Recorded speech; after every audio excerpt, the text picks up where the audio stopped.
Pero ito na po nalakayang balita mula sa Senado, kahilingang online job ng mga senador nakakahiya sa mga ordinaryong manggagawa ayon yan naman. sa Tulfo Brothers. Aba, Tulfo, isumbong mo kay Tulfo. Yes. Ayan. Ang detalye balita mo, RH28, Raymond Adpaas. Lakay Raymond. Elaine Mayor nakahihiya sa mga ordinaryong manggagawa kung maaproba ng kagustuhan ng mayorya sa Senado na payagang magtrabaho online ang mga senador. Ito ang deklarasyon ng magkapatid na Senador Rafi at Senador Erwin Tulfo na kapwa kaanib sa grupo ni dating Senate President Tito Soto the Fifth sa Senate Minority na tutol sa mungkaing payagan ng mga senador na makadalo sa sesyon at bumoto online. Ayon kay Senador Rafi, insulto ito sa mga ordinaryong manggagawa na araw-araw ay nakikipagbalyahan at nagipagsiksikan sa mga public transport.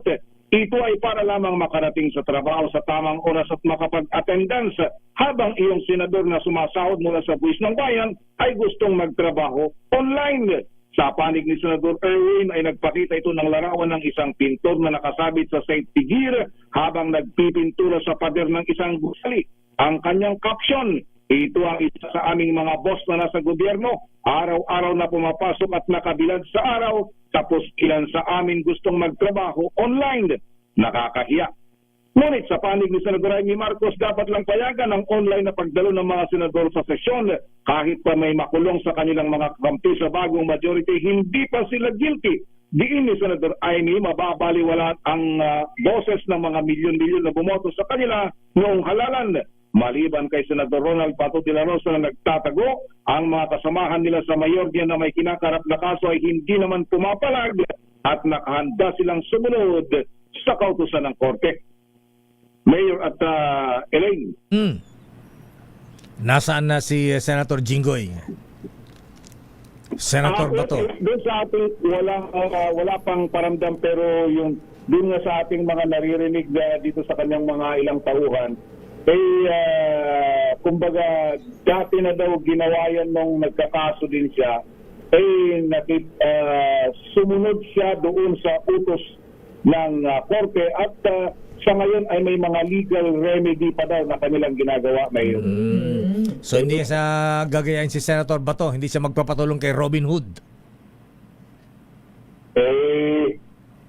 May problema din si Senator Robin. Oo nga pala. Kinasana ng obstruction of justice sa DOJ, ano ha? Ayun, yan na. Pero hindi naman, sabi naman ng mga nakaka-internet, sabi naman ng mga nakakaalam na nakakilala dito kay Senador Jinggoy, kumbaga ine-exhaust lang nila yung mga ibang legal remedy, haharapin niya dahil lang sabi naman niya, kung ito ang kapalit ng kanyang paninindigan, titindigan niya. Yan.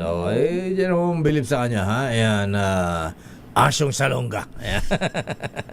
Ayan. Pero teka muna, nakarating na ba kay, grabe naman yung gumanang memes kay Senator Alan Peter Cayetano, Alin doon ha? na kay? The Devil Wears Prada. Nakita mo ba yun? Ang tama-tama ng utak talaga eh. Ang No? bira mong ginawa kay Senator Alan, no? Ayan, ginawang nag-fashion model. Ganda na legs niya ron, ha? AI. Alang yan. Sa panahon na ito, Mayor, ang daming mga mahusay na Pinoy pagdating sa technology. Gagaling. Ano kung ano mga ginagawa. Ayan. Meron pa akong nakita, ayan, si Senator Bato, Senator Jinggoy, Villanueva, Chis Escudero, abay, ayan, nasa harapan ng laptop. Ayan, oo. Ayan, umaten sila ng session. Online. Nasa Oblon. Work from jail. Naka-uniform ng orange. Alang yan. Okay. Sige. Diyan ka bilib sa sense of humor ng mga Pinoy. Pilipino, ha? Ayan. Ang gagaling. Ayan. Okay nga, Rod. Maraming salamat, Raymond. Ito si para sa DZRH, una sa Pilipinas, una sa Pilipino. Daming